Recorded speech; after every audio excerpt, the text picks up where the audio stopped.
Variation of pressure with depth और variation of pressure along horizontal, ये किया था, है ना। तो यही जो टॉपिक है ना, variation of pressure with depth या वेरिएशन अलोंग हॉरिजॉन्टल, इसी पर दो इंस्ट्रूमेंट हैं। एक इंस्ट्रूमेंट है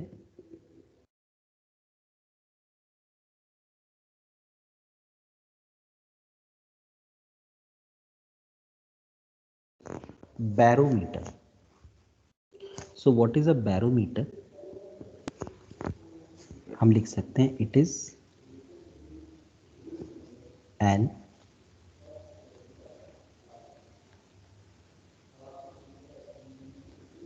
instrument used to measure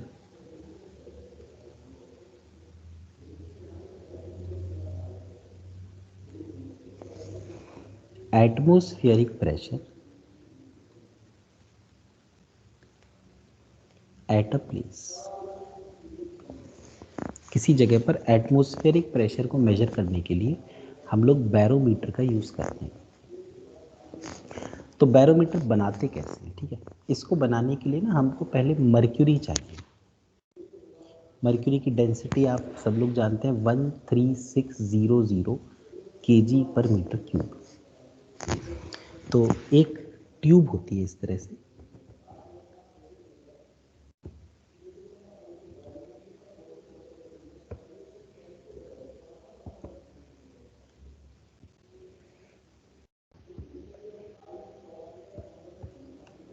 और ये ट्यूब अराउंड 1 मीटर लेंथ की होती है। और एक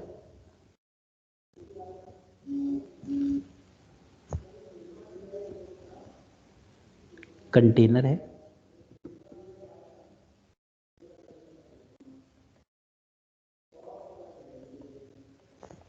इस कंटेनर में मर्क्यूरी फील्ड है। और ये जो ट्यूब है ना, इस ट्यूब में भी हम लोग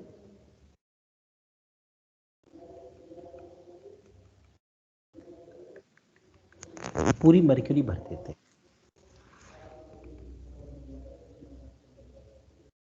ठीक है, मतलब इतनी मर्क्यूरी भर देते हैं कि मर्क्यूरी बाहर गिरने लगी, बिल्कुल भी एयर नहीं होनी चाहिए।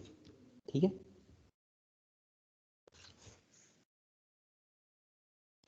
फिर इसको अपन बंद कर देते हैं,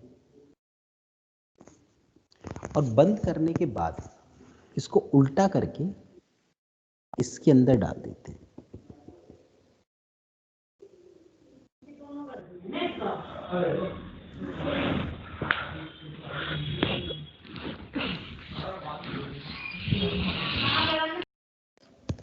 और फिर जो नीचे वाला ढक्कन है ना, उसको खोल देते हैं, ये ताकि ट्यूब से मर्क्यूरी अगर गिरना चाहे तो गिर जाए। तो ना ऐसा ऑब्जर्वेशन है कि मर्क्यूरी नीचे गिरती जाती है और एक पर्टिकुलर जगह पर जाकर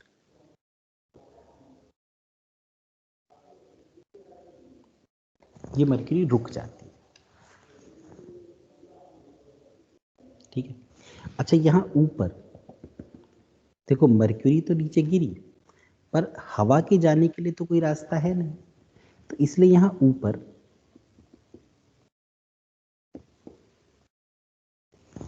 वैक्यूम क्रिएट हो जाती है।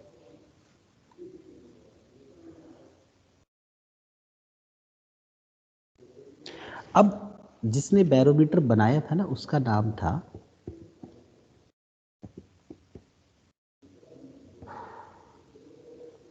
टॉरिसेली।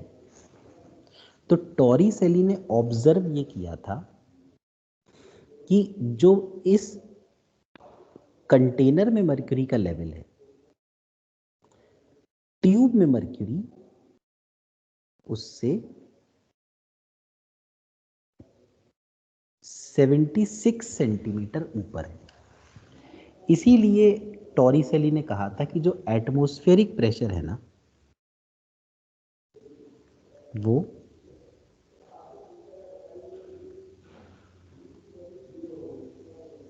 76 सेंटीमीटर ऑफ मर्क्यूरी है, या इसी को हम लिख सकते हैं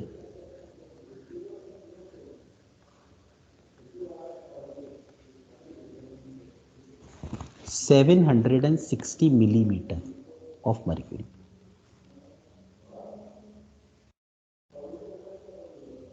ठीक है, तो पहले ये समझ में आया कि इसको बनाया कैसे गया।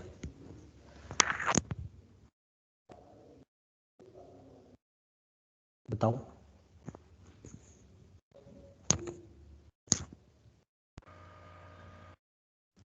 Yes sir. है ना।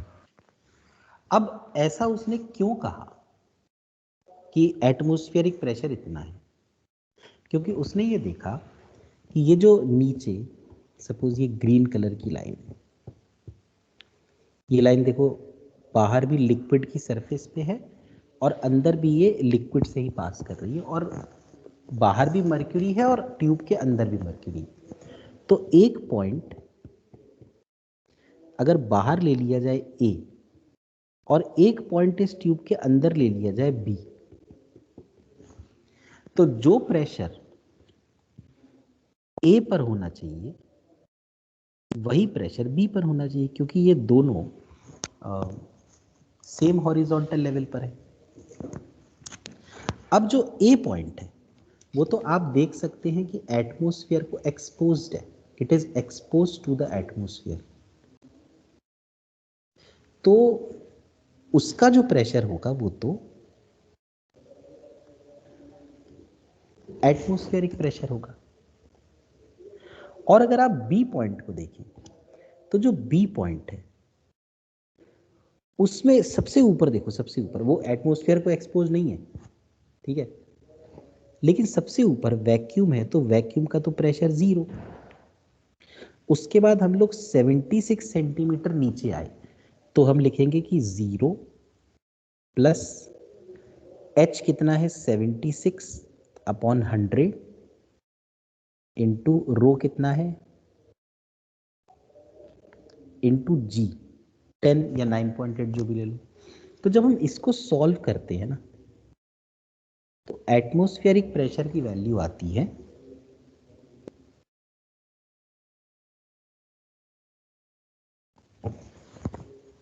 न्यूटन पर मीटर स्क्वायर।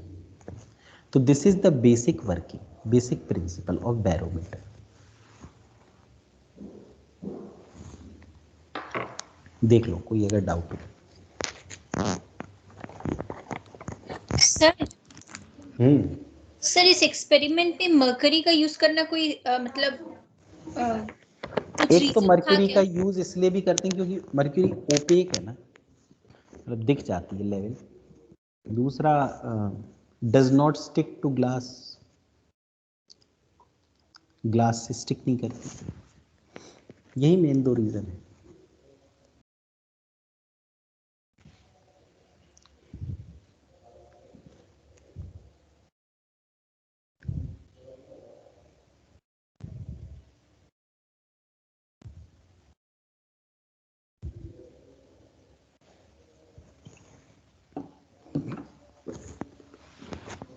क्या इतना क्लियर होगा बोलो।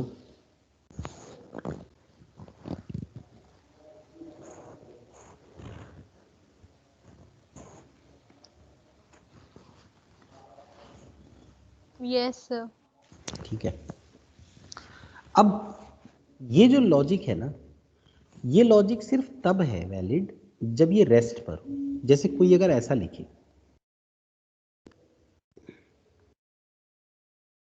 कि इफ द बैरोमीटर इज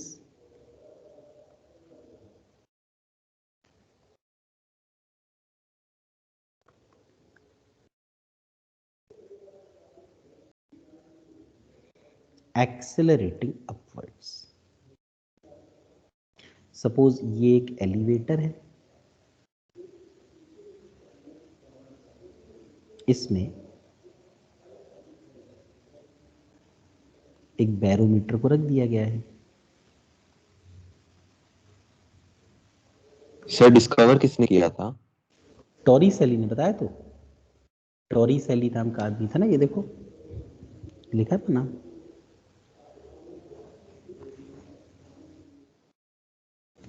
तो ये एक बैरोमीटर को एक एलिवेटर में रख दिया है और ये एलिवेटर ऊपर की तरफ एक्सेलरेट कर रहा है। तो सपोज ये किसी सपोज H1 हाइट तक मर्क्यूरी इसमें है। अब अगर मैं यहां पर एक हॉरिजॉन्टल लाइन बनाऊं तो यहां बाहर यहां पर तो प्रेशर एटमॉस्फेरिक प्रेशर है और अंदर इस पॉइंट पर जो प्रेशर होना चाहिए वो कितना होना चाहिए? देखिए आप, यहां तो प्रेशर 0 क्योंकि वैक्यूम है, तो 0 प्लस H1 रो G प्लस ए होना चाहिए क्या?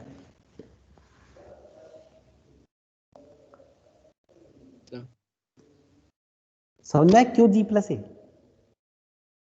क्योंकि ऊपर की तरफ जब जा रहा हो, कंटेनर एक्सेलरेट कर रहा हो, तो प्रेशर में H रो G का डिफरेंस नहीं होता था, H रो G प्लस ए का डिफरेंस होता था।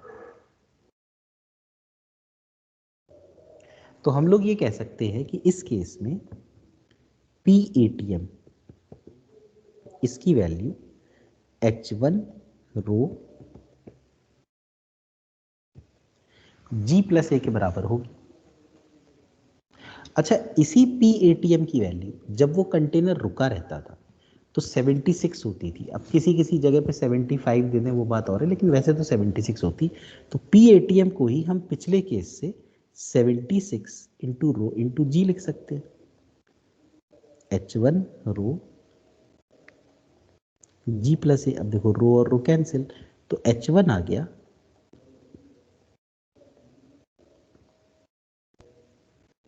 ये देखिए। तो इस केस में जो हाइट होगी ना वो 76 नहीं होगी, होगी 76 G अपॉन G प्लस ए। यानी आपको क्या लगता है 76 से कम होगी हाइट या ज्यादा होगी? कम होनी चाहिए। ऑब्वियसली कम होगी क्योंकि डिनोमिनेटर बड़ा है।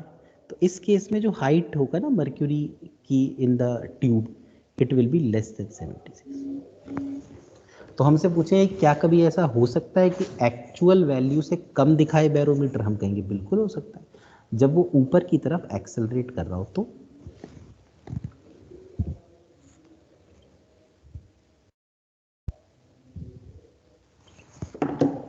इसके बाद होता है केस 2।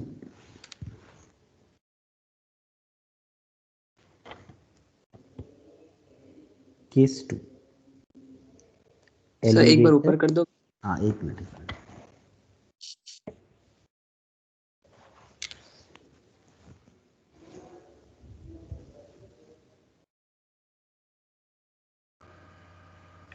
सर हाँ बोलो। सर ये कंटेनर हमने खाली लिया था या फिर इसमें वाटर था? नहीं नहीं, कंटेनर में भी मर्क्यूरी है भाई। Container is also filled with mercury and tube is also filled with mercury. Okay sir.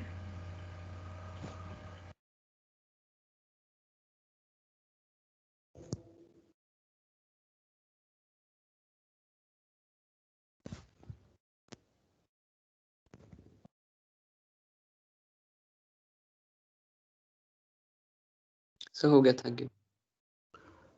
इसके बाद case 2, if the barometer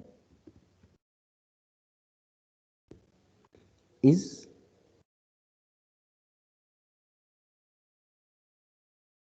accelerating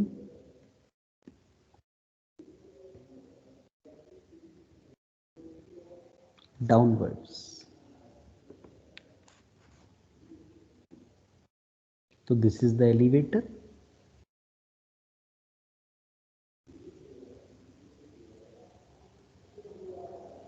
ये है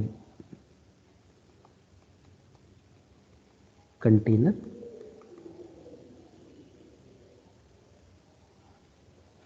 ये है मर्क्यूरी और ये नीचे की तरफ जा रहा है। तो इसमें सपोज मर्क्यूरी H2 हाइट तक चढ़ जाती है। तो फिर से जब हम रेफरेंस लाइन बनाएंगे तो यहां बाहर तो प्रेशर एटमॉस्फेरिक प्रेशर है,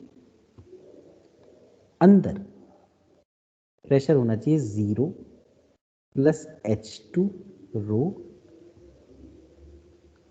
G माइनस है। तो अब दोनों को इक्वेट कर देते हैं, H2 row G minus A is equal to PATM, which was 76 row G। तो H2 आ गया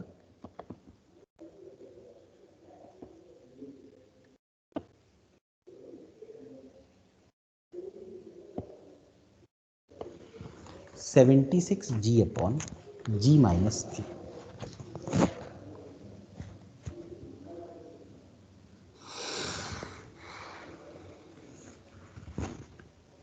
तो in this case the height will be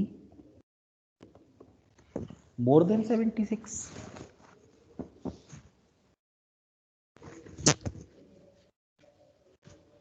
हुआ क्लियर? बोलो।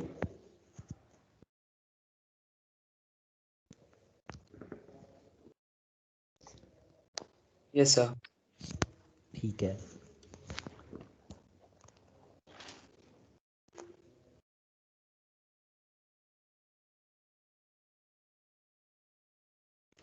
इसके बाद इसमें एक और केस हो सकता है, case 3। If the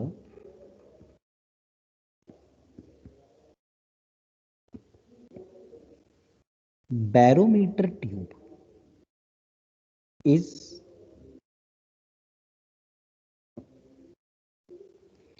tilted by theta।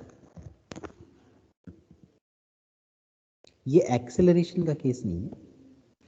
जैसे suppose this is the container,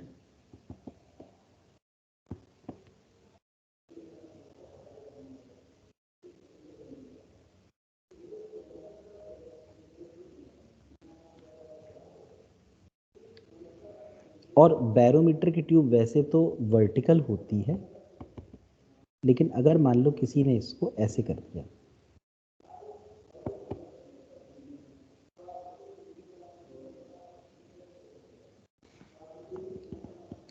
theta tilt कर दिया। अब मान लो इसमें जो लेवल है मर्क्यूरी का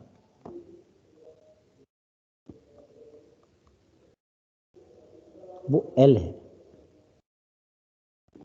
तो जब प्रेशर वेरी करता है ना, वो इंक्लाइंड के अलोंग वेरी नहीं करता, वो अभी भी वर्टिकल के अलोंग वेरी करता है। मतलब कि ये जो हाइट होगी ना वर्टिकल, ये अभी भी 76 होनी चाहिए। तो हम लोग कहेंगे कि L cos theta will be equal to 76। इसका मतलब अगर हम थीटा टिल्ट करें तो ट्यूब में मर्क्यूरी की लेंथ कितनी होगी? वो होगी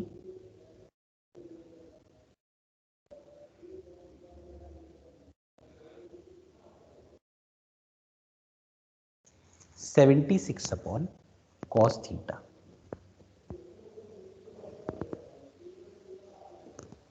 बताओ, ये वाला पॉइंट क्लियर हुआ?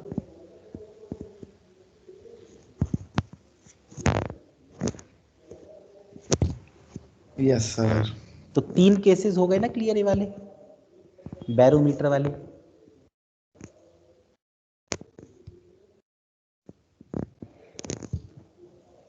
सर हाँ बोलो।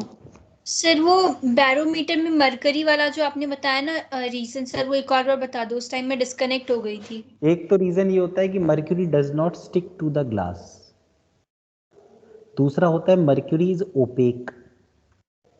एक ये भी रीजन हो सकता है कि mercury has large density. Okay sir. ठीक है,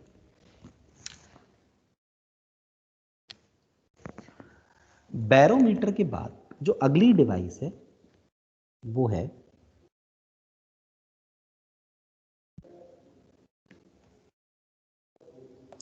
सर एक बार ये ऊपर कर दो, केस 3 नहीं लिखा पूरा।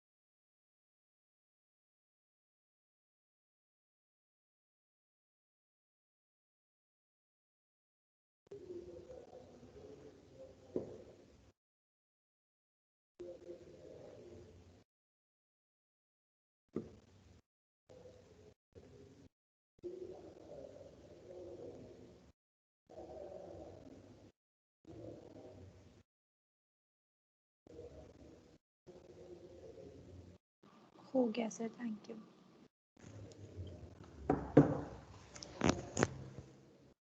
तो just like barometer,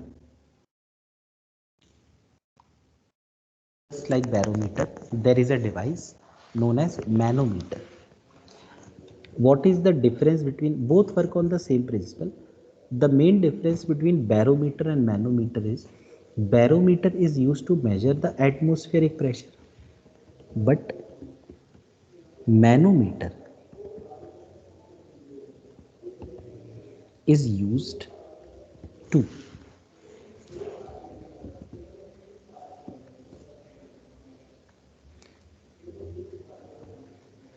measure the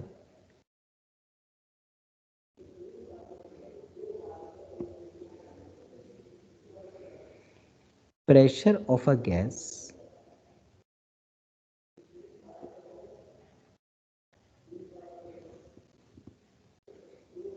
filled in a container. It is used to measure the pressure of a gas filled in a container. जैसे कि suppose this is a container in which some gas is filled.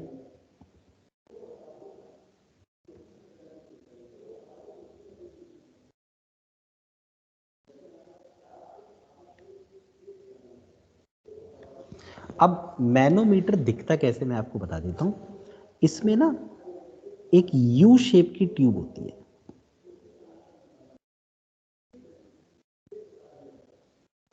बहुत thin tube है।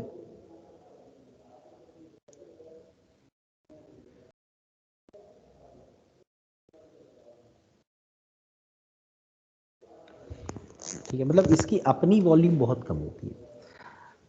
इसमें markings होती है, पूरी tube में graduations होती हैं, और इसमें मर्क्यूरी भरी होती है। तो जैसे मर्क्यूरी अगर भरी हो तो आपको पता होगा कि मर्क्यूरी का जो लेवल है वो वैसे देखा जाए तो दोनों तरफ सेम रहता है, अगर दोनों साइड खुले हो तो। ये बस यही है मैनोमीटर, यही है। इस मैनोमीटर को लाकर, तो इस मैनोमीटर को यहां लाते हैं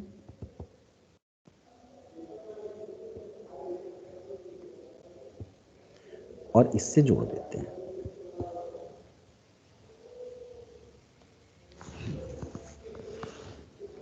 अब जैसे ही हमने इसको जोड़ा, वैसे ही आप देखिए जो छोटी ट्यूब है वो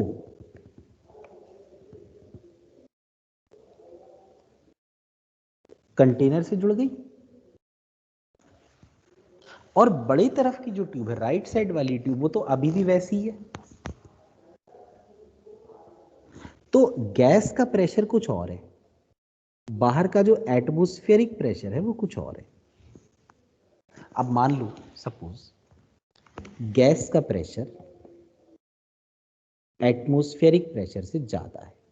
सपोज गैस का प्रेशर एटमॉस्फेरिक प्रेशर से ज्यादा है, तो गैस इस तरफ जो मर्क्यूरी है उस पर ज्यादा फोर्स लगाएगी, राइट साइड वाली मर्क्यूरी पे, जबकि एटमॉस्फेयर उतनी ज्यादा फोर्स नहीं लगा पाएगा। तो क्या होगा कि राइट साइड से ना मर्क्यूरी का लेवल गिरना शुरू हो जाएगा और लेफ्ट साइड में बढ़ने लगेगा।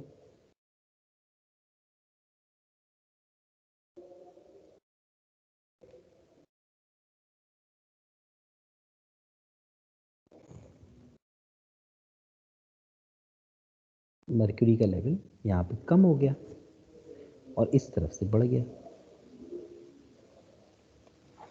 और किसी एक पर्टिकुलर लेवल पे जाके रुक गया। अब मुझे बताओ, क्या आपको डायग्राम समझ में आया? Yes sir. और ये क्या हुआ, ये क्लियर हुआ कि मर्क्यूरी का लेवल क्यों एक तरफ गिर गया, एक तरफ बढ़ गया। जिस तरफ ज्यादा प्रेशर होगा उस तरफ गिर जाएगा लेवल, क्योंकि प्रेशर ज्यादा है, फोर्स ज्यादा लगेगी तो ज्यादा नीचे चला जाएगा, दूसरी तरफ नहीं जा पाएगा। फाइनली रुक गया, finally the level is stationary. तो फाइनली अगर हम एक रेफरेंस लेवल बनाए जिसके दोनों तरफ का लिक्विड सेम हो, तो जो प्रेशर यहां होना चाहिए वही प्रेशर यहां होना चाहिए। अब मान लो कि जो ट्यूब है उस ट्यूब में जो ये लेवल है और जो ये वाला लेवल है दोनों के बीच हाइट का डिफरेंस डेल्टा एच है। तो लेफ्ट वाले पर प्रेशर तो P है जो गैस का प्रेशर है, यहां भी कायदे से प्रेशर P होना चाहिए, लेकिन देखो यहां ऊपर कितना प्रेशर होना चाहिए P ATM, क्योंकि ये एटमॉस्फेयर को एक्सपोज्ड है, और P ATM और P के बीच में कितना गैप है H का। तो क्या मैं ये लिख सकता हूं P is equal to P ATM plus delta H into rho into ji.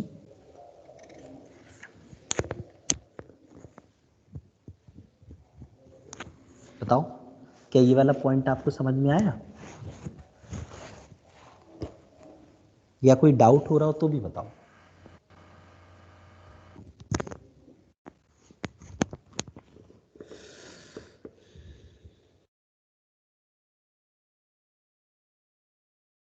Sir हाँ बोलो। सर ये राइट साइड वाले पॉइंट पे P क्यों है प्रेशर? क्योंकि वो तो सेम हॉरिजॉन्टल लेवल पे हैं दोनों। जो रेड कलर की लाइन है उसमें जहां जहां सेम लिक्विड मिलेगा वहां वहां प्रेशर सेम नहीं होगा, सेम लेवल पे प्रेशर सेम, अच्छा ठीक है। ठीक है नहीं।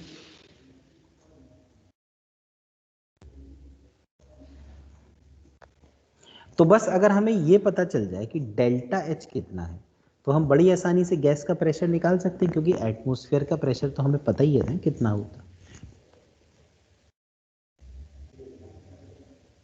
ठीक है,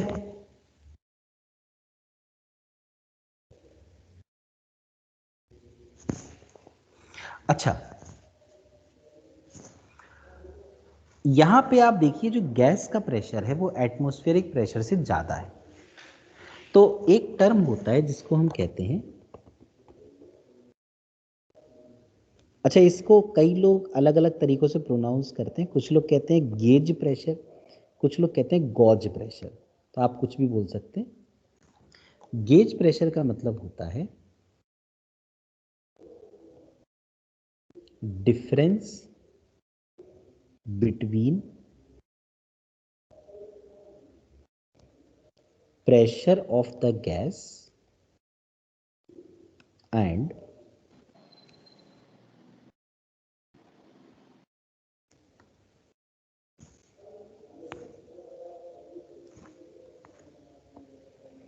atmospheric pressure, difference between pressure of the gas and atmospheric pressure।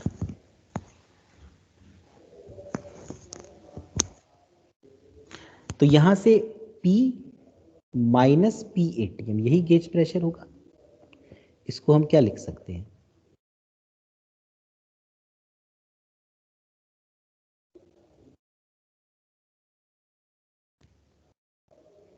Delta H रो जी।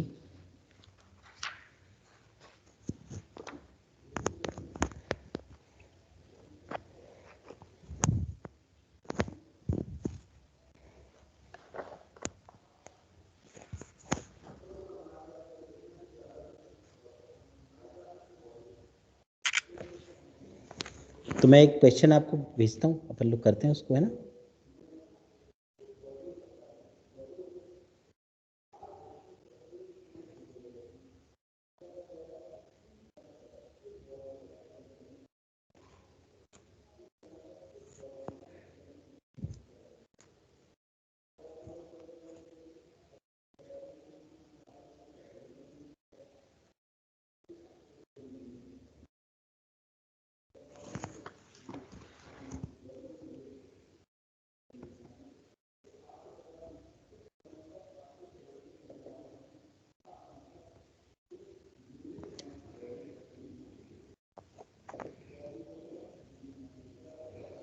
ये आप देखिए एक क्वेश्चन है, इसमें हमें सबसे ऊपर वाला क्वेश्चन करना है, ये वाला भी नहीं करना, ऑल्दो हम कर सकते हैं ये वाला, पर करना नहीं है, ठीक है, क्योंकि ये उसका नहीं है मैनोमीटर। अब इस क्वेश्चन में देखो क्या लिखा है, a manometer tube contains mercury of density 13.6 into 10 to the power 3. What difference in the levels of mercury in two arms is indicated by a gauge pressure of 1.03 into 10 to the power 5. तो जैसा कि हमने देखा कि gauge pressure यानी difference of pressure 1.03 into 10 to the power 5 जो है, it will be equal to h rho g. तो 1.03 into 10 to the power 5 is equal to how h we don't know, rho mercury है 13600 into g, g we can take it as 10, तो h आ जाएगा 1.03 into 10 की power 5 upon 136,000. Sir 0.07 के आसपास आ रहा है कर लिया सॉल्व? सर। एक मिनट मैं भी देख लूं जरा करके.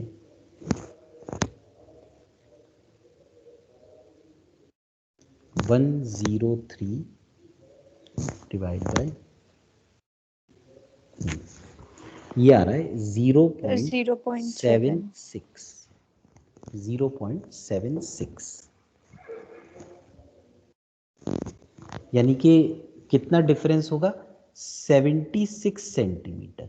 ये आंसर तो हमारा मीटर में आया है और हमें इसे सेंटीमीटर में कन्वर्ट करना है. सर मगर ये 0.07 नहीं होगा? एक मिनट, 0.07 आ रहा था क्या? Yes sir. नहीं यार, मेरा 0.7 ही आ रहा था. 0.7 ही आ रहा है मेरा भी. सर मेरी गलती। देखो क्या हुआ.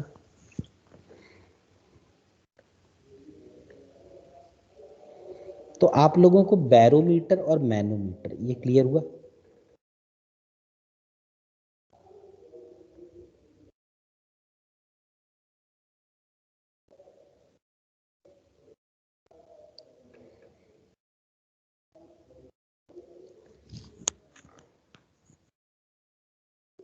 ये सर समझ गलती। हो गया क्लियर? सर हाँ बोलो. सर जैसे इसमें 76 सेंटीमीटर ही आ रहा है तो मतलब एटमॉस्फेरिक प्रेशर पे ही हो. नहीं नहीं, ऐसा कुछ नहीं है. गेज प्रेशर है. गेज प्रेशर मतलब कि कितना ज्यादा है, ये थोड़ी कि कितना एक्चुअल है. अच्छा ठीक है सर.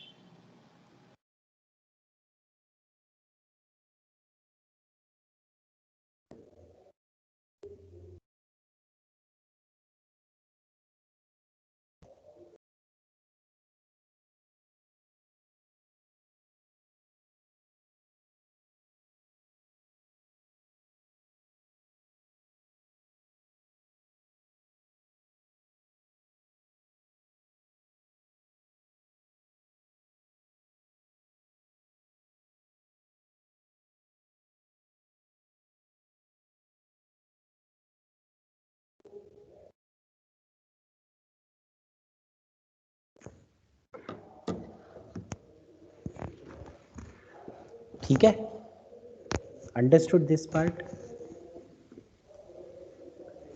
Yes sir. ठीक है. इसके बाद एक और लॉ होता है जिसको हम कहते हैं, new topic is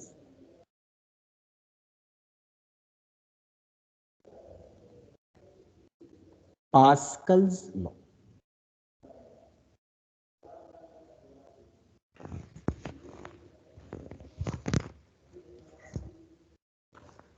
so what is Pascal's law? पहले मैं लिख देता हूं फिर हम समझते हैं.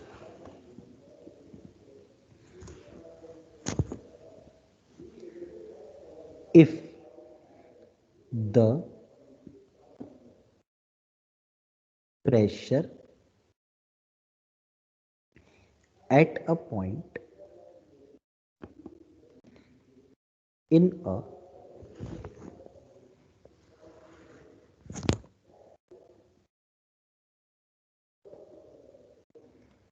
confined liquid ये कन्फाइंड वर्ड का मतलब होता है कि अगर लिक्विड सब तरफ से बंद हो, पूरा क्लोज्ड हो, चल ना पाए.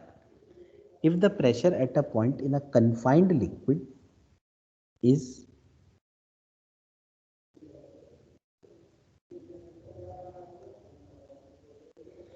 increased by a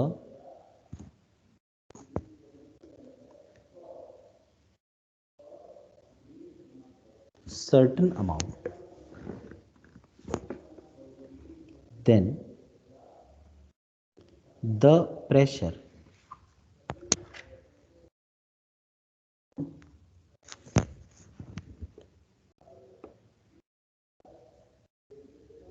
at all the points will be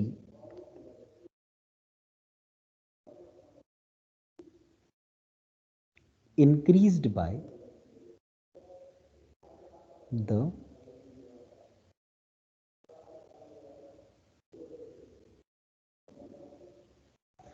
same amount.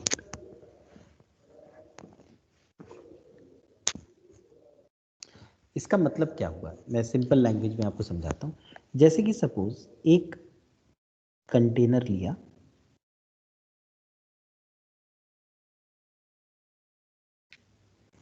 और इसमें पानी भर दिया.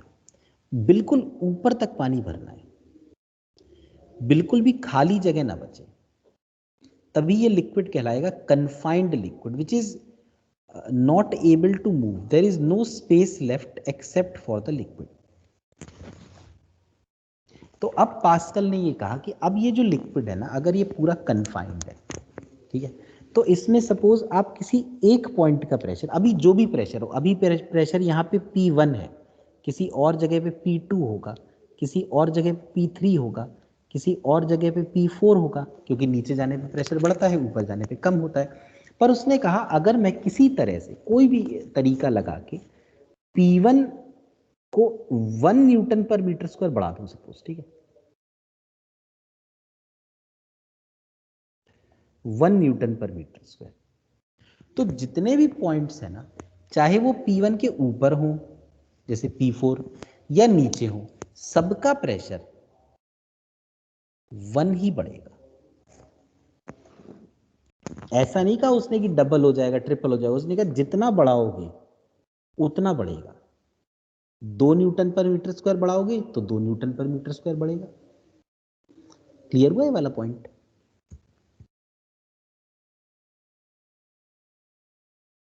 Yes yes sir. ये उसका लॉ था. इस लॉ के बेसिस पे हम लोगों ने एक डिवाइस बनाई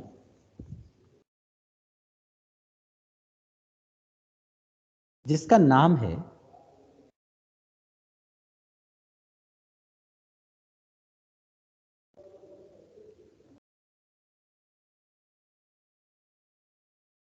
हाइड्रोलिक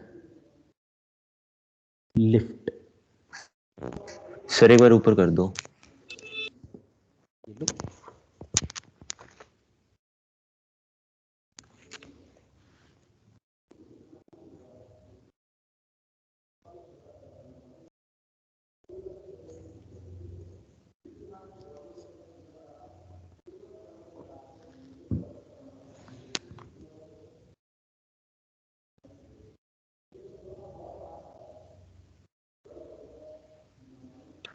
सर एक बार ये डायग्राम समझा दोगे?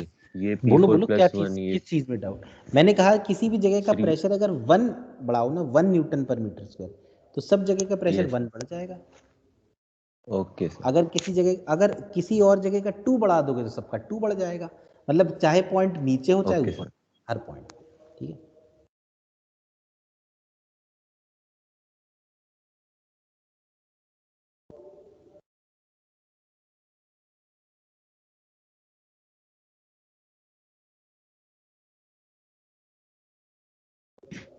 हो गया सर. ठीक है.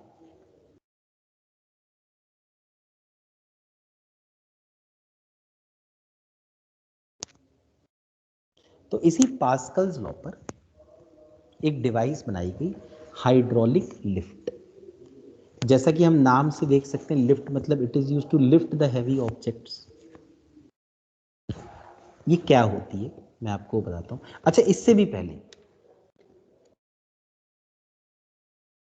ये चलो ठीक है, सीधा यही पढ़ देते हैं ना।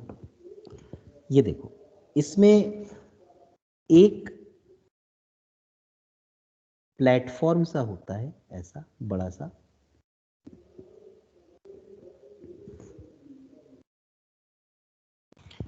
जहां पर कोई बहुत बड़ा ऑब्जेक्ट, जैसे सपोज एक कार,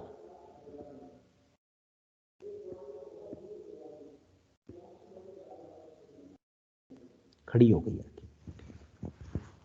कार का वेट तो बहुत ज्यादा है, ठीक है। यहां से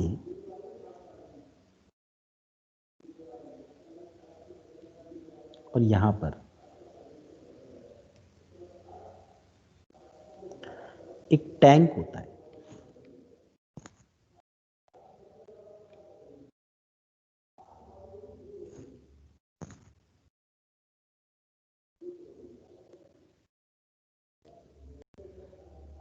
और यहां पर आकर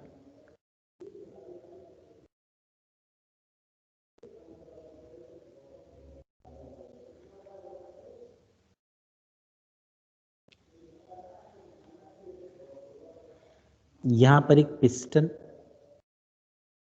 या कोई लीवर हम कह सकते हैं, वो होता है।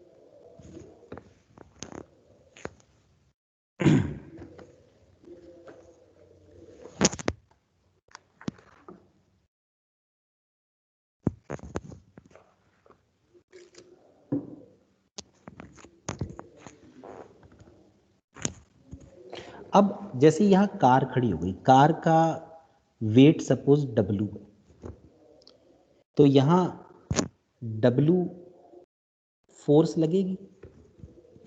यहां पर लिक्विड भरा हुआ है, we can fill water also. तभी बेसिकली नाम हाइड्रोलिक लिफ्ट पड़ा है, वाटर भरा रहता है।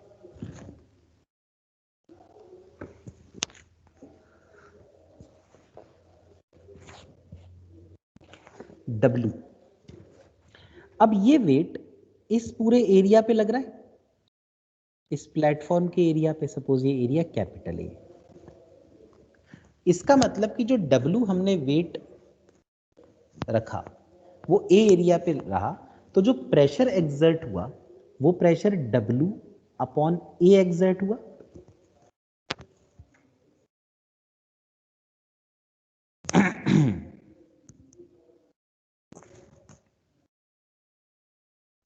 अब जैसे ही हमने इसको रखा, वैसे ही इसके जो आसपास वाले पॉइंट्स हैं,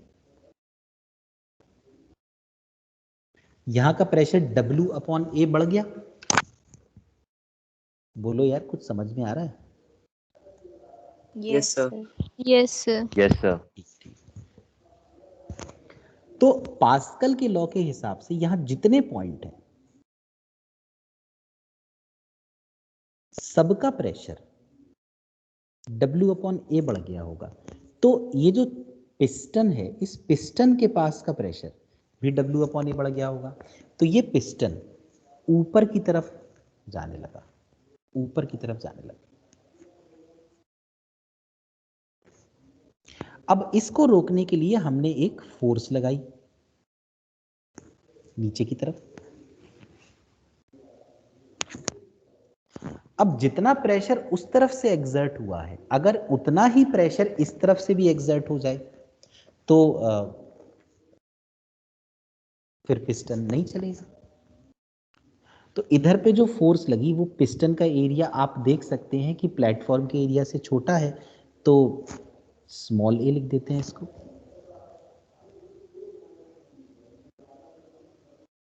तो F अपॉन स्मॉल,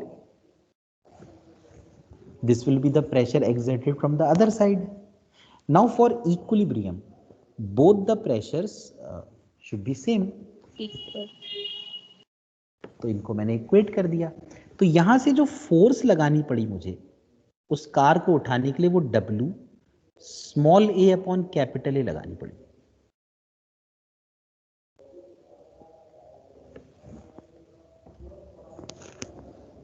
इससे क्या होता है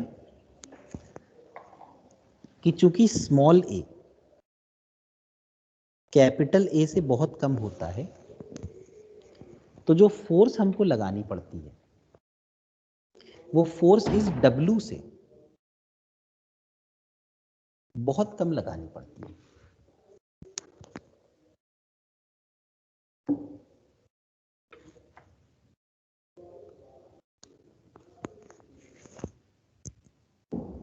this is the concept of hydraulic lift. Sir हाँ बोलो। सर जैसे इसमें हमने वाटर लिया, अगर हम इसके ज़्यादा डेंसिटी या कम डेंसिटी वाला लिक्विड लेंगे तो फोर्स पे कुछ फर्क आएगा? क्या चीज, क्या बोल रहे हो? सर अगर हम वाटर की जगह कोई और लिक्विड ले लेते जिसकी सपोज ज़्यादा डेंसिटी है, तो उससे कुछ फर्क नो आएगा, नो फोर्स कम नो या नो, ज़्यादा? कोई फर्क नहीं आएगा। Okay sir.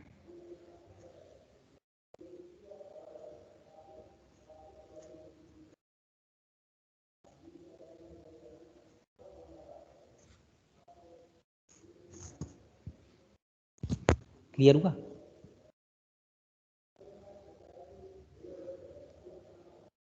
ठीक है।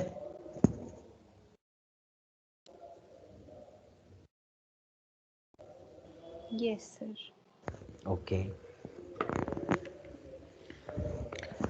तो मैं इस पे एक क्वेश्चन देखता हूँ, किया होगा पक्का।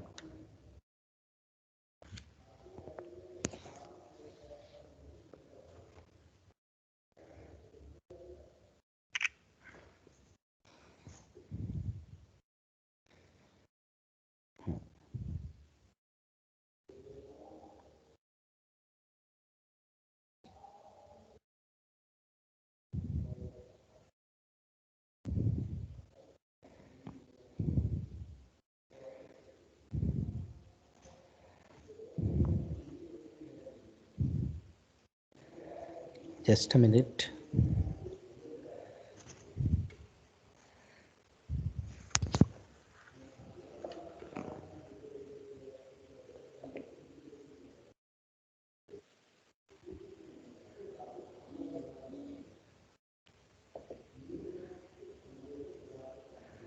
ये आप देखिए, दो क्वेश्चंस हैं, this is 1 and this is 2। लिखा है in an arrangement similar to a hydraulic lift the diameters of smaller and larger piston are 1 and 3। Diameter दे रखे हैं तो रेडियस भी निकाल सकते हैं। What is the force exerted on the larger piston when a force of 10 newton is applied to the smaller piston. देखो, pressure should be equal. Pascal law का लॉजिक क्या है? Pressure should be equal. तो smaller piston पे 10 लगाया तो smaller piston का pressure कितना आया? Pi and 0.5 square. Larger piston पे फोर्स लगाई F अपॉन लार्जर पिस्टन का एरिया कितना है? Pi 1.5 square. तो ये आएगा F is equal to 10 1.5 upon 0.5 sir 90 newton आ रहा है। Square. So F will be 90। तो हम लोगों को फोर्स सिर्फ 10 न्यूटन लगानी पड़ी, जबकि दूसरी तरफ वही फोर्स 90 न्यूटन बन के पहुंच गई।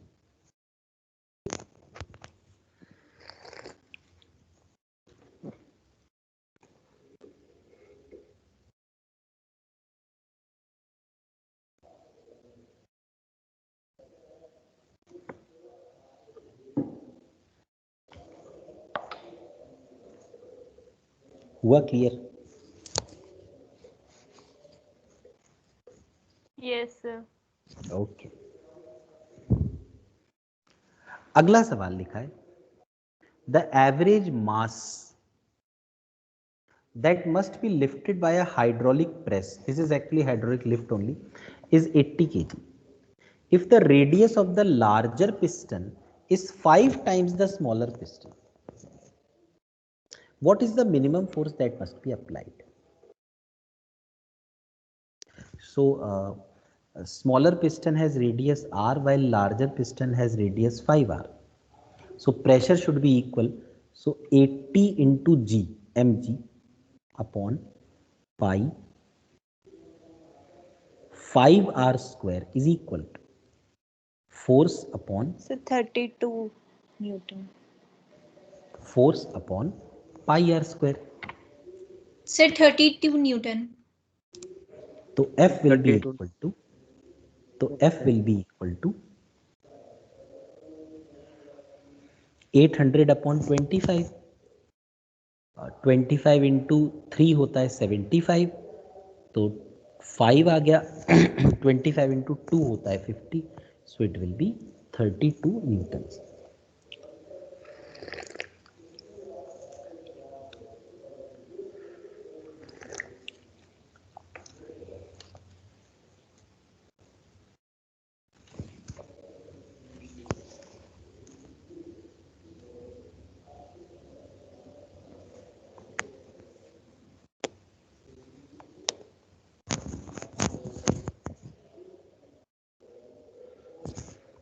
So I think this part is clear to you.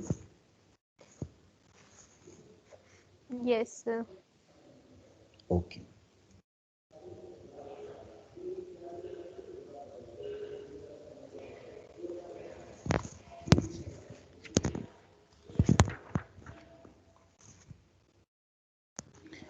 तो अब इसके बाद आते हैं अगले टॉपिक पर. वैसे ये जो चैप्टर है ना, इस चैप्टर को 4 पार्ट्स में लोग डिवाइड करते हैं.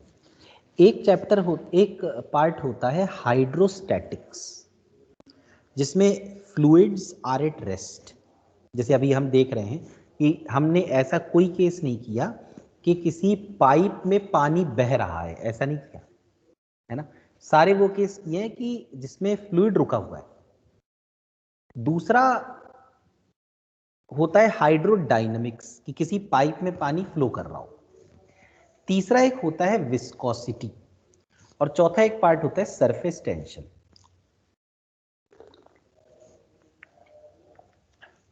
ठीक है,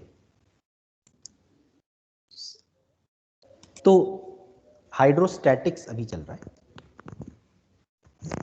सर यस, सर थोड़ा ऊपर कर दो, वो क्वेश्चन लिखना है ये फर्स्ट वाला.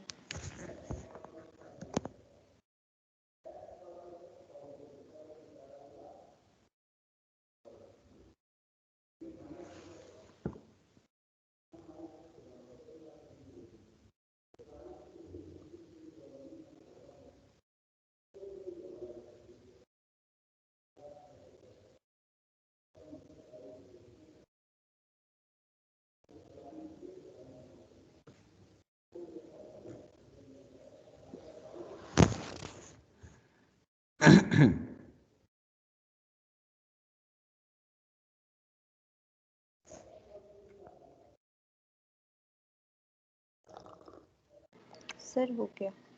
ठीक है.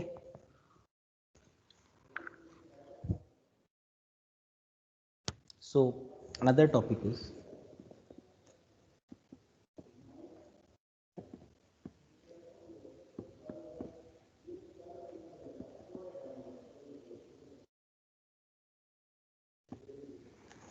Archimedes principle.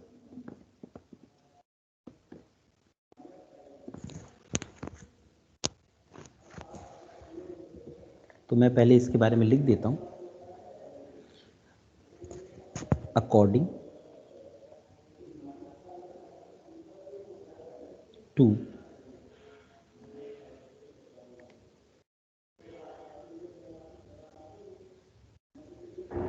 this principle, when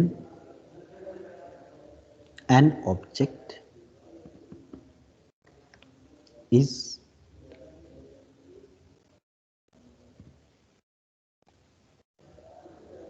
completely or partially immersed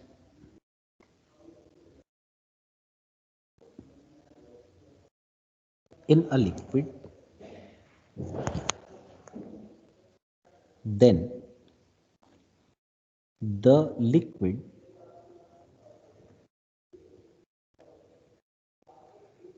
exerts an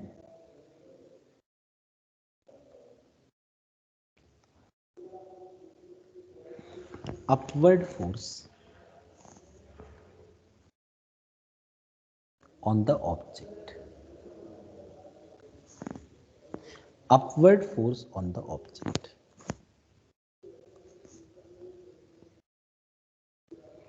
This upward force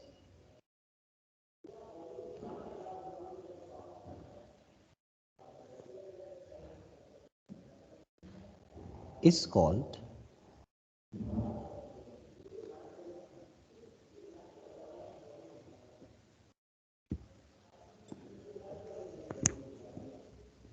upthrust or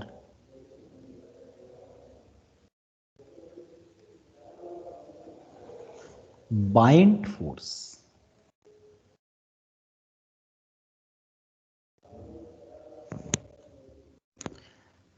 And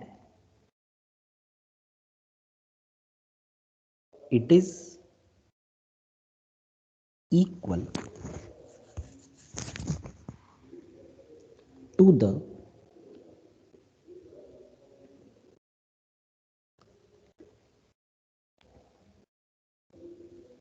weight of the liquid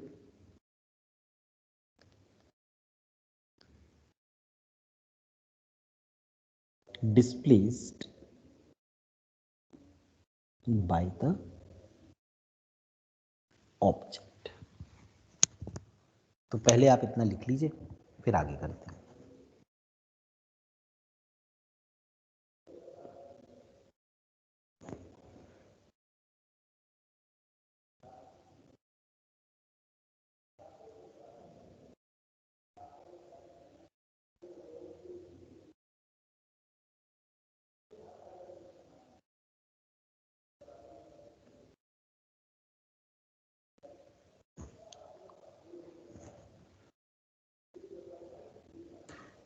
sir note हो गया.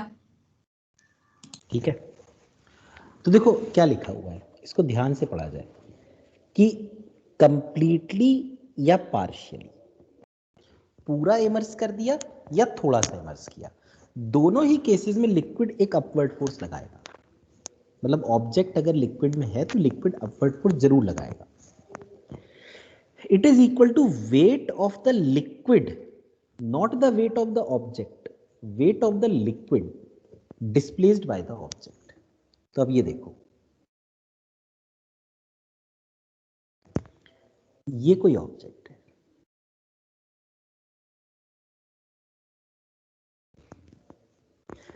किसी भी आर्बिट्ररी शेप का ऑब्जेक्ट है.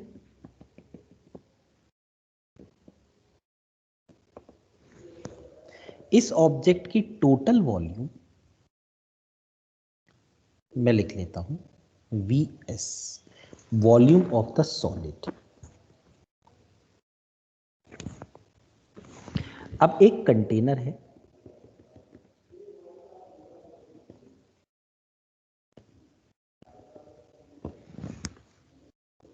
जिसमें एक लिक्विड है.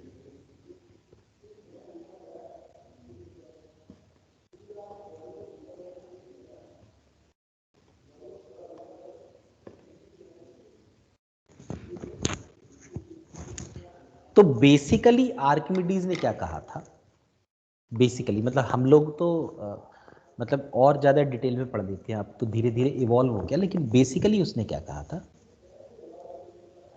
बेसिकली उसने कहा था कि ये ऑब्जेक्ट है, एक कंटेनर में ना पानी को पूरा भर दो और उसमें इस ऑब्जेक्ट को डुबा दो. तो जब इसको डुबाओगे तो पानी बाहर गिर जाएगा. वो जो पानी बाहर गिरा वो अपनी जगह से हट गया ना, तभी तो बाहर गिरा. अब उस पानी का अगर वेट निकालोगे ना, तो सपोज उस पानी का वेट आया 10 न्यूटन, तो मतलब कि जो लिक्विड है ना उसने इस पे फोर्स 10 न्यूटन लगाई है. समझ में आया उसका क्या लॉजिक था,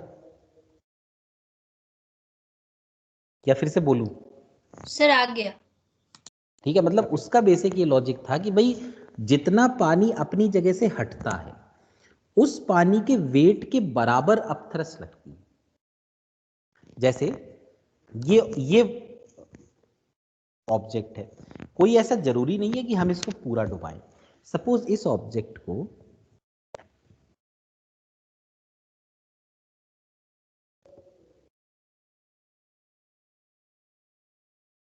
इतना डुबा दिया,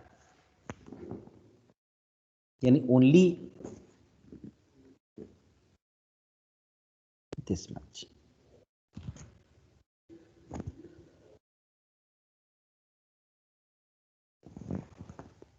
So this is the what we can call VSI. It means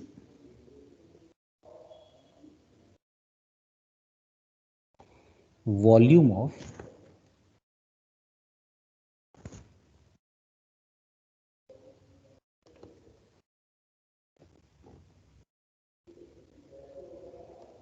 solid immersed.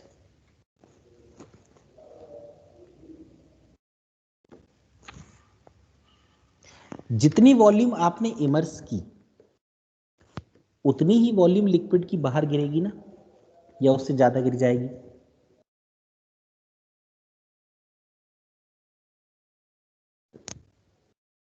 बताइए। सर उतनी ही गिरेगी। उतनी ही गिरेगी ऑब्वियसली, क्योंकि जहां पर वो लिक्विड था उस जगह को उस ऑब्जेक्ट ने घेर लिया है। तो लिक्विड क्या करे, या तो वो कहीं ऊपर जाए, पर ऊपर तो जा ही नहीं सकता क्योंकि अब जगह ही नहीं है ऊपर जाने के लिए, तो वो गिर जाएगा।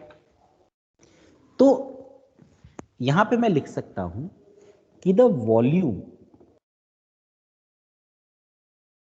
ऑफ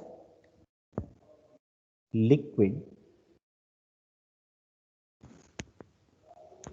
displaced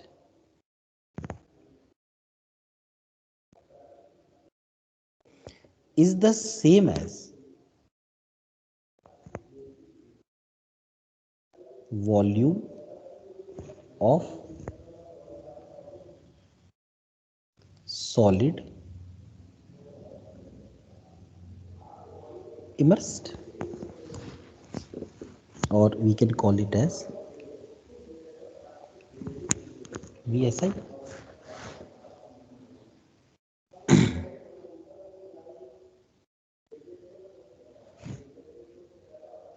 सर ये आपने हाँ बोलो। आपने ये volume is equal to V S लिखा है सबसे इधर ऊपर। वो है टोटल वॉल्यूम ऑफ सॉलिड। अच्छा before, okay sir. Total volume थोड़ी इमर्स करिए,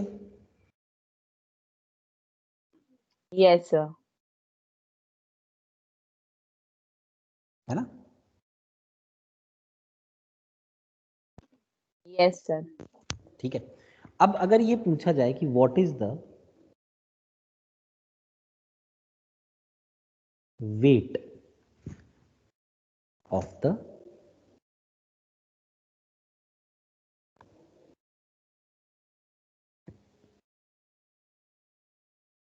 लिक्विड डिस्प्लेस, तो मैं कहूंगा कि भाई वेट होता है mg और मास होता है वॉल्यूम इनटू डेंसिटी। अब कितनी वॉल्यूम लिक्विड की डिस्प्लेस हुई है? इतनी। तो ये जो वॉल्यूम लिक्विड की डिस्प्लेस हुई है, अगर मैं इसको लिक्विड की डेंसिटी से मल्टीप्लाई कर दूं तो मुझे लिक्विड का मास मिलेगा जो डिस्प्लेस हुआ है। और अगर मैं इस मास को g से मल्टीप्लाई कर दूं तो mg करके मुझे वेट मिल जाएगा।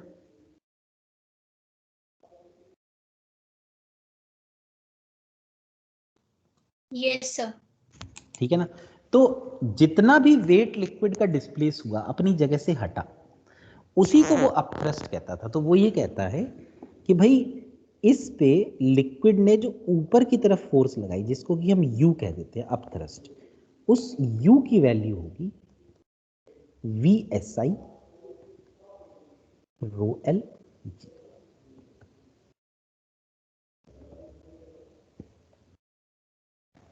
Volume of solid immersed into density of liquid into G.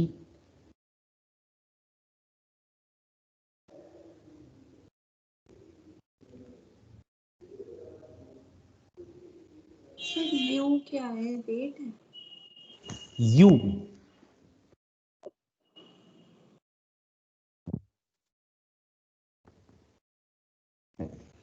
Upthrust, जो फोर्स लिक्विड ने सॉलिड पर लगाई ऊपर की तरफ। Okay sir.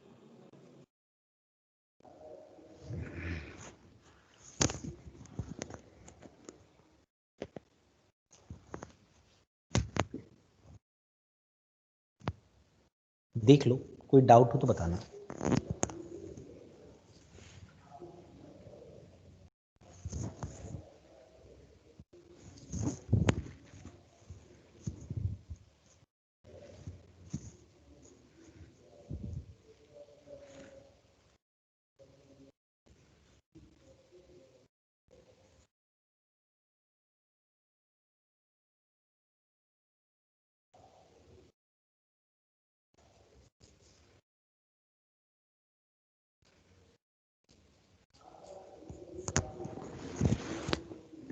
देखो, एक बड़ा सिंपल सा क्वेश्चन करते हैं। सपोज ये एक स्फीयर है जिसका रेडियस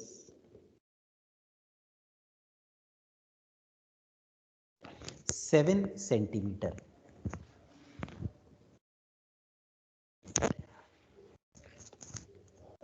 इसकी डेंसिटी, सॉलिड की डेंसिटी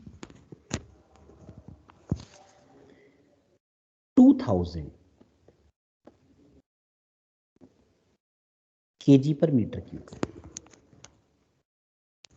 और इसको हमने पानी से भरे हुए एक कंटेनर में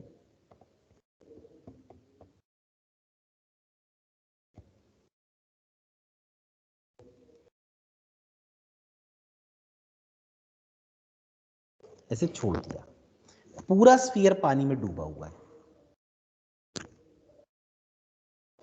तो इस पर क्या क्या फोर्सेस लगेंगी? सबसे पहले तो एक इस पर mg लगना चाहिए,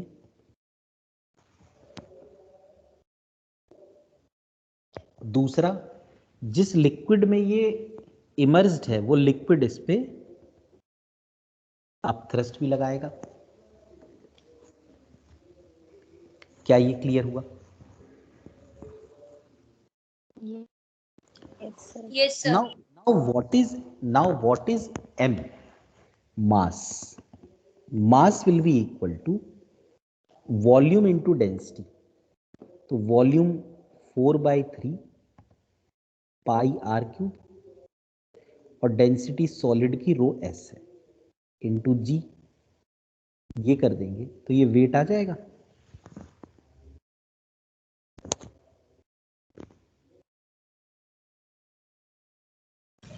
यस सर। अब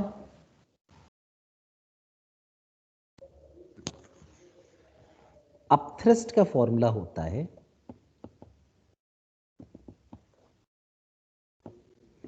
volume of solid immersed into density of liquid into g. तो कितनी वॉल्यूम इमर्स्ड है? पूरा का पूरा स्फीयर ही इमर्स्ड है। तो volume of solid immersed is 4/3 pi r cube and rho L into g. तो आप देख सकते हैं, अब इसमें अगर मैं वैल्यूज रखूं 4/3 पाई आर क्यूब और रो एस रख देता हूं तो वो 2000 इंटू जी हो जाएगा। अपथ्रस्ट देखो 4/3 pi r cube, rho S अगर रख दूं तो वो रो एल रख दूं तो वो 1000 हो जाएगा। तो आप देखिए mg नीचे की तरफ लग रहा है, नीचे की तरफ ये फोर्स है डाउनवर्ड्स, ये अपथ्रस्ट ऊपर की तरफ लग रही है। दोनों में से कौन सी फोर्स बड़ी है?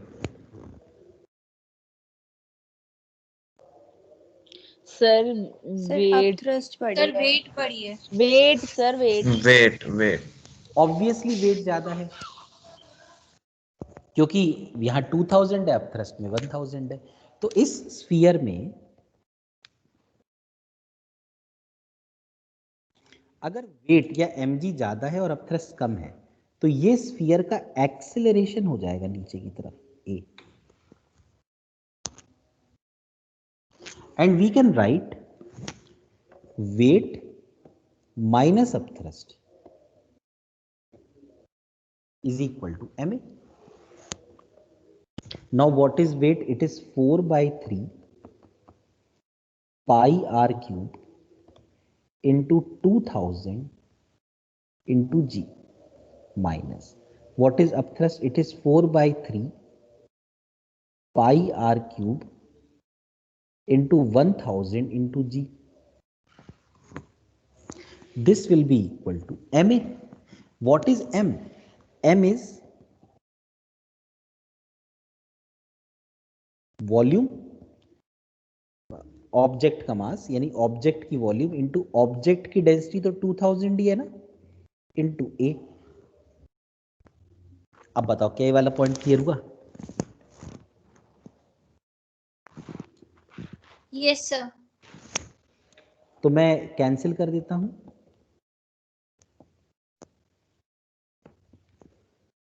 जीरोस भी कैंसिल हो जाएंगे, तो 2g minus g is equal to 2a, तो g is equal to 2a, तो a will be equal to g/2।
क्या ये क्लियर हुआ? बताओ। सर यस हाँ बोलो। सर इसमें जैसे कि वेट ज्यादा है ऑब्जेक्ट का अपथ्रस्ट हाँ से, तो जो ऑब्जेक्ट हमने इमर्ज किया वो बिल्कुल बॉटम पे चले जाएगा ना? बिल्कुल, और क्या, और एक्सेलरेशन हो रहा उसका। Okay sir. ठीक है ना?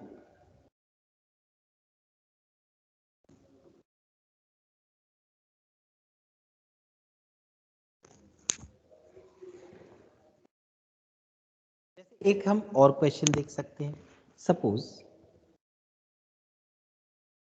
एक block, suppose this is a cube has edge length a and the density of solid is rho s, और इसको हम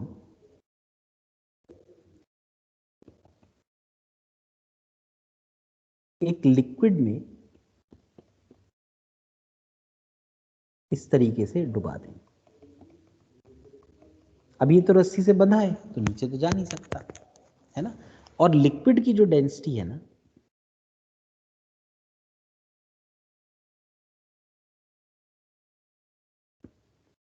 वो है रो एल।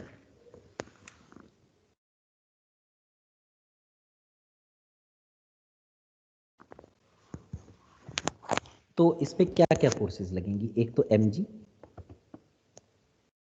एक टेंशन T, और चूंकि लिक्विड में डूबा हुआ है तो लिक्विड एक अपथ्रस्ट भी लगाएगा। अब चूंकि ये रेस्ट पे है तो हम लिख सकते हैं T plus U is equal to mg। Now T plus what is U? U is, अच्छा पूरी वॉल्यूम इमर्ज्ड है तो टोटल जो भी वॉल्यूम है into density of liquid into G। और अगर mg को देखें तो व्हाट इज m? जो भी वॉल्यूम है density of solid into G। तो T की वैल्यू आ गई V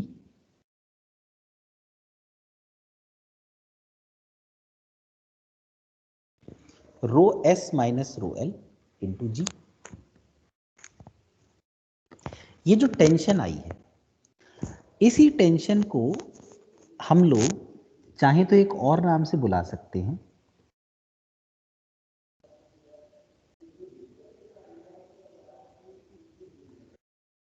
अपेरेंट वेट जो फील होगा।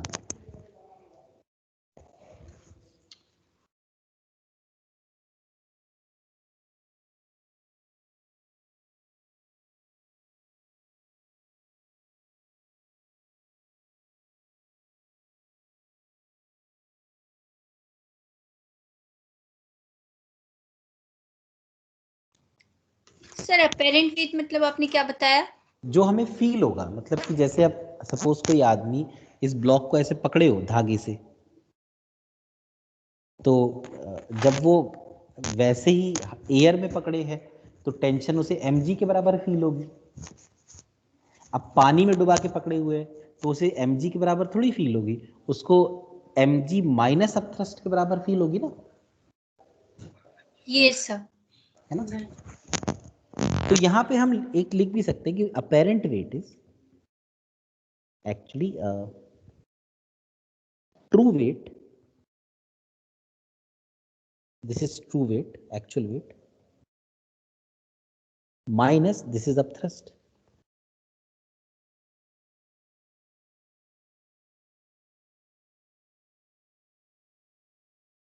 क्या ये वाला पॉइंट क्लियर हुआ? Apparent weight is equal to true weight minus upthrust.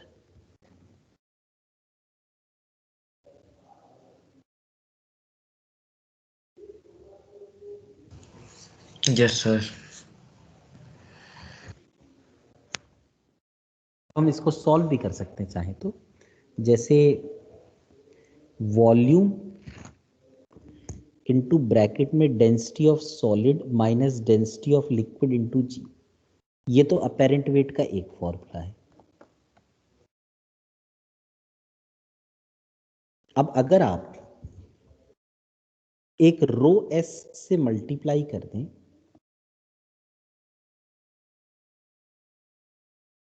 और एक रो एस से डिवाइड करते हैं तो कोई फर्क तो पड़ने नहीं वाला।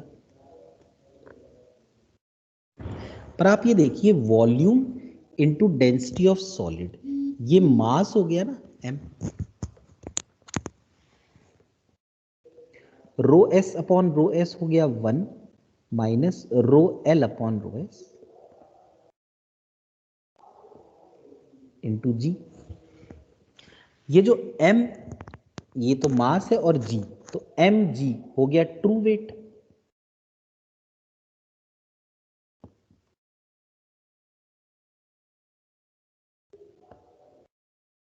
तो अपेरेंट वेट का एक फॉर्मूला ये भी हो गया,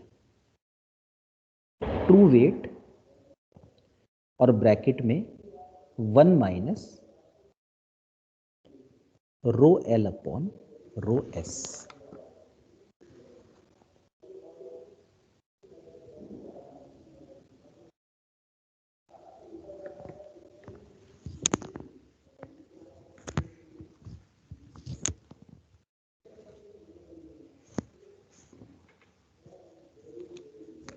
कई बार ऐसा भी होता है कि जब हम mg निकालते हैं और अपथ्रस्ट निकालते हैं तो अपथ्रस्ट की वैल्यू ज्यादा आ जाती है उस केस में एक्सेलरेशन ऊपर की तरफ होने लगता।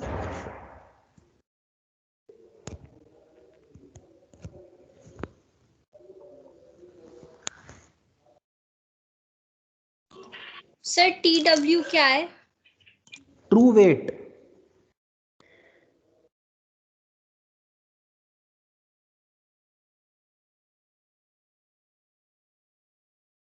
यानी mg।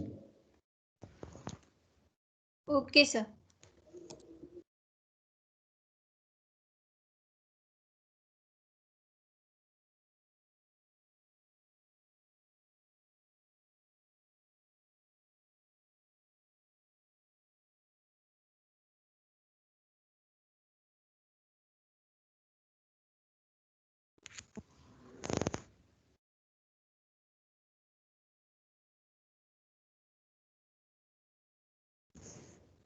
ठीक है, ये क्लियर हुआ?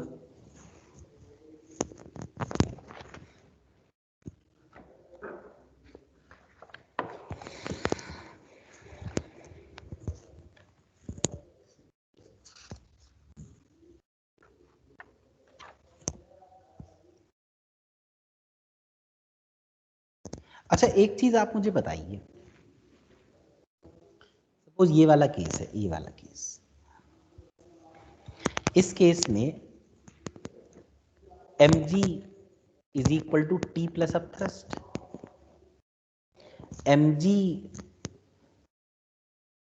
बड़ा है और अपथ्रस्ट छोटा है, तो अपने को फील हो रही ना टेंशन, कुछ फील हो रही है अपन लोगों को। अगर हम चाहें तो इसको उठाएं। मान लीजिए ऐसा हो कि अपथ्रस्ट ज्यादा हो और वेट कम हो, तो क्या होगा? सर पानी के बाहर आ जाएगा। ये ऊपर आ जाएगा ऊपर ऊपर आने की तरफ लगेगा, बिल्कुल सही एक्सीलरेशन बात है। होगा। अगर ये ऊपर आने लगेगा तो क्या स्ट्रिंग टाइट रहेगी या स्लैग हो जाएगी? टेंशन नहीं होगी। सर स्लैक हो टेंशन नहीं होगी। तो स्लैग हो जाएगी। हाँ, इसका मतलब कि अपेरेंट जाएगी। वेट तो हमें कुछ फील ही नहीं होना,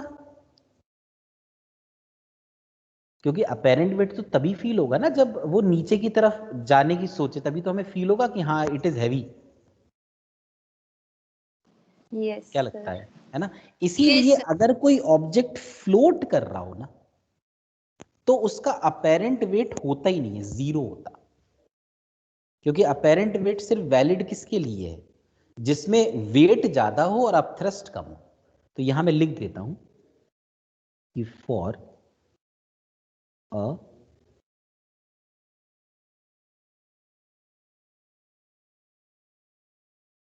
फ्लोटिंग ऑब्जेक्ट, द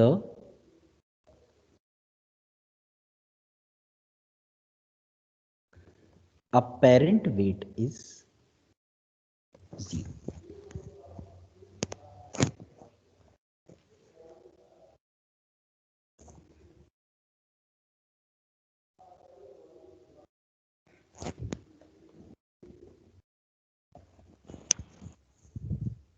ठीक है?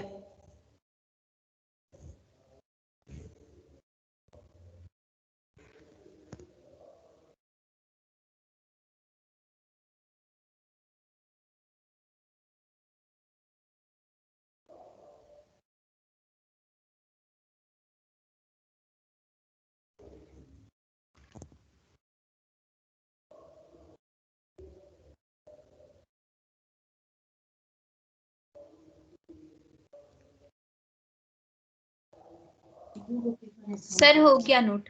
ठीक है, तो एक काम करते हैं कि अगली क्लास में करते हैं कंटिन्यू इसको, है ना? कल भी हमारी एक 3 बजे से है क्लास। अच्छा हाँ, कल तो आप लोग ये भी कह रहे थे कि क्या पहले हो सकती है?